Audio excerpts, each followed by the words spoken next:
Hello engineers, welcome to place of Meraki. कैसे हो आप सभी? अच्छे हो ना?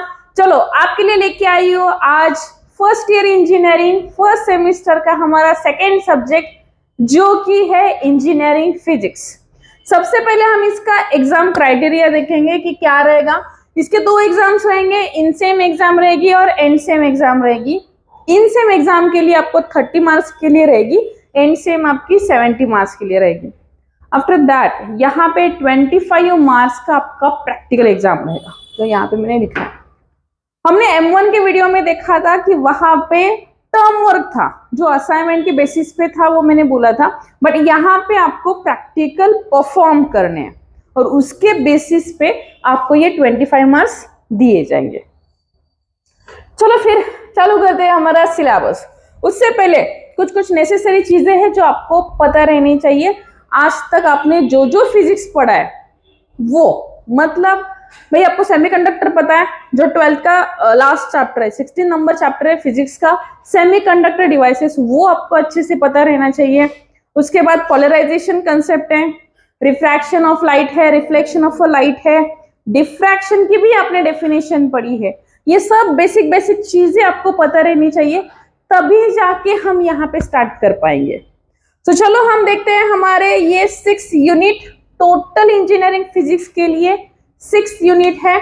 उसमें फर्स्ट यूनिट भाई सुना सुना है, देखा देखा है, कौन सा है? इंटरफेरेंस। क्या है इंटरफेरेंस? पढ़ा था मैं, अभी भूल गए। कैसे क्या भूल गए? फिर से हम पढ़ेंगे यहाँ पे इंटरफेरेंस के बारे में। इंटरफेरेंस जो हमारा यूनिट है उसके अंदर भाई 3 चैप्टर्स रहेंगे हमारे, जो कि interference, diffraction and polarisation. So interference में हम डेफिनेशन तो पढ़ चुके हैं, तो यहाँ पे हम पढ़ने वाले हैं इलेक्ट्रोमैग्नेटिक वेव। भाई इलेक्ट्रोमैग्नेटिक वेव क्या होता है उसका पूरा डिटेल में, और इलेक्ट्रोमैग्नेटिक स्पेक्ट्रम के बारे में हम पढ़ेंगे। ओके, ये तो हो गए इंटरफेरेंस के बारे में। उसके बाद डिफ्रैक्शन। ओके, डिफ्रैक्शन की भी हमने कंसेप्ट देखी थी, मतलब डेफिनेशन पढ़ी थी। यहाँ पे हम पढ़ेंगे डिफ्रैक्शन ऑफ लाइट पूरा डिटेल में। नेक्स्ट है हमारा पोलराइजेशन। पोलराइजेशन ऑफ लाइट देखेंगे, डबल रिफ्रैक्शन के बारे में पढ़ेंगे, एप्लीकेशन ऑफ पोलराइजेशन भी हम यहाँ पे देखेंगे। तो ये है इस यूनिट के मेन टॉपिक्स। इससे अलावा बहुत सारे टॉपिक्स है, बट ये बहुत इंपॉर्टेंट वाले टॉपिक्स है, तो यहाँ इतने ही लिखे हैं। तो ये हुआ मेरा यूनिट नंबर 1 जो बहुत ही इजी है। ओके, उसके बाद मेरा सेकेंड यूनिट है laser and optic fibre. Again आपने ऑप्टिक फाइबर वर्ड सुना होगा हमारे फिजिक्स में। सो ऑप्टिक फाइबर के बारे में पढ़ेंगे, लेजर के बारे में भी यहाँ पे हम पढ़ रहे हैं। लेजर का मैकेनिज्म देखेंगे, कैरेक्टरिस्टिक्स देखेंगे, और सेमी कंडक्टर लेजर जो न्यू कंसेप्ट है वो यहाँ पे हम पढ़ने वाले हैं। उसके बाद ऑप्टिक फाइबर है, उसके टाइप्स देखेंगे, कम्युनिकेशन सिस्टम के बारे में भी देखेंगे। नेक्स्ट है मेरा यूनिट नंबर 3 जो कि है क्वांटम मैकेनिक्स। बहुत इंटरेस्टिंग चीज है क्वांटम मैकेनिक्स।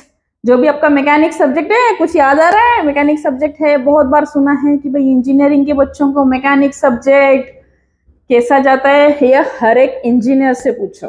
ओके, सो क्वांटम मैकेनिक्स में हम पढ़ने वाले हैं डी ब्रॉगली हाइपोथेसिस। अभी ये वर्ड तो आपने नहीं सुना होगा आज तक, बट ये वर्ड तो आपने डेफिनेटली सुना है, de Broglie hypothesis.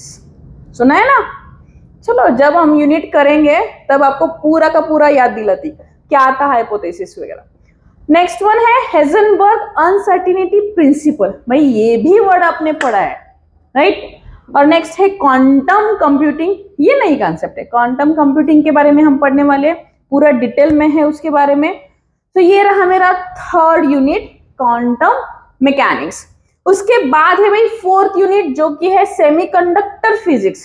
Semiconductor devices के बारे में हमने पढ़ा था, अभी ये सेमीकंडक्टर फिजिक्स के बारे में पढ़ेंगे। तो क्या है इसमें कंसेप्ट? इसमें है free electron theory and hall effect. ये दो कंसेप्ट बहुत इंपॉर्टेंट है इस वाले यूनिट में। नेक्स्ट मेरा फिफ्थ यूनिट है भाई मैग्नेटिज्म एंड सुपर कंडक्टिविटी। क्या है? Magnetism. So origin of magnetism हम यहाँ पे देखेंगे, क्लासिफिकेशन ऑफ मैग्नेटिज्म देखेंगे, और नेक्स्ट है मेरा super conductivity theorem and all theory part है पूरा, वो भी हम यहाँ पे देखने वाले हैं। और मेरा सबसे लास्ट वाला यूनिट है जो कि है non destructive testing and nano technology. So non destructive testing क्या रहता है ये यहाँ पे देखेंगे हम, उसके बारे में उसका क्लासिफिकेशन देखेंगे, उसका प्रिंसिपल देखेंगे, अल्ट्रासोनिक एंड रेडियोग्राफी टेस्टिंग क्या रहता है वो देखेंगे, और सबसे लास्ट में हम टॉपिक पढ़ने वाले हैं नैनो टेक्नोलॉजी का, जो कि है प्रॉपर्टीज ऑफ नैनो पार्टिकल्स के बारे में हम इस वाले पार्ट में देखेंगे।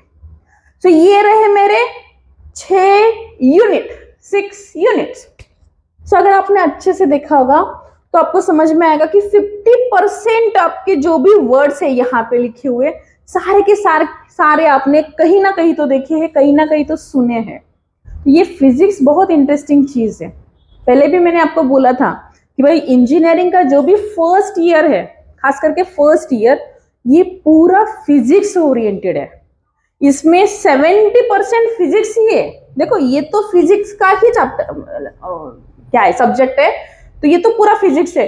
मैथ्स में भी हमने देखा था थोड़ा बहुत फिजिक्स है, मैकेनिक्स भी आपका फिजिक्स के ऊपर ही है, सिस्टम इन मैकेनिकल इंजीनियर वो भी फिजिक्स ही है। ये सारा का सारा फर्स्ट ईयर है ना फिजिक्स ओरिएंटेड है। तो बच्चों जिनको फिजिक्स अच्छा लगता है ना उनके लिए तो भाई अच्छा ही अच्छा है सब कुछ। जिनको अच्छा नहीं लगता है ना वो सारे के सारे अपने बेसिक कंसेप्ट क्लियर कर ले, उसके बाद हम 1 by 1 तो यूनिट लेने ही वाले हैं और अच्छे से समझ में आएगा। तो बच्चों कैसा लगा ये लेक्चर कमेंट करके जरूर बताना, और बच्चों लाइक और शेयर करना बिल्कुल ना भूलना। कल हम लेके आने वाले हैं हमारा केमिस्ट्री का सिलेबस पैटर्न, जो भी है वो पूरा डिटेल में हम देखेंगे। तो कल का लेक्चर देखना मत भूलना। Thank you.